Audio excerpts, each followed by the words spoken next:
وندیم با عباس اکرم کرد و هەروەها هاتمە وەزارەتی خوێندنی باڵا و تەبێژ وەزارەتی خوێندنی باڵا عباس اکرم بۆ 1964 باسی لەوە کرد کە تا ئێستا هیچ بڕیارێک نییە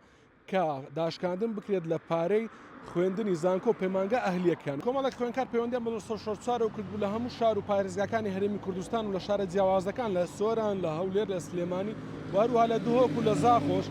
ئەو خوێندکارانە کە دەخوێنن لە پەیمانگا و زانکۆ ئەهلیەکان یاخود تایبەتەکان و ئەوان باسییان لەوە کردو کە لەلایەن کارجێڕی زانکۆکانەوە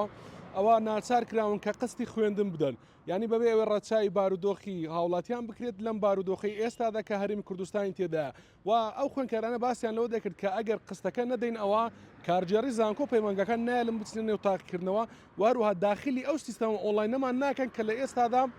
یعنی دەبێت زانکۆ پەیمانگەکان پێی بخوێنن و ئەوان زیاتر ینی باسییان لەوە دەکرد کە وەزارەتی خوێندنی باڵا تا ئێستا 2000 داشکانی کردووە بۆ زانکۆ پەیمانگە حکومیەکان و هەروەها هیچ داشکانێک نەهاتووە بۆ زانکۆ پەیمانگە ئەهلیەکان یاخود تایبەتەکان. من بۆ بەدواداچوونی ئەو بابەتە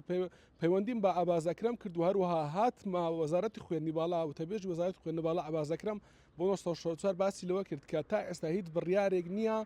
کە داشکاندن بکرێت لە پارەی خوێندنی زانکۆ پەیمانگە ئەهلیەکان و هەر بڕیارەکە ئەوە ئێمە ڕاستەوخۆ بڵاوی دەکەینەوە کەواتە دەبێت خوێندکاری زانکۆ پەیمانگە ئەهلیەکان بە تەواوی بڕی پارەکەی کە بۆیان دیاری کراوە بیدەن.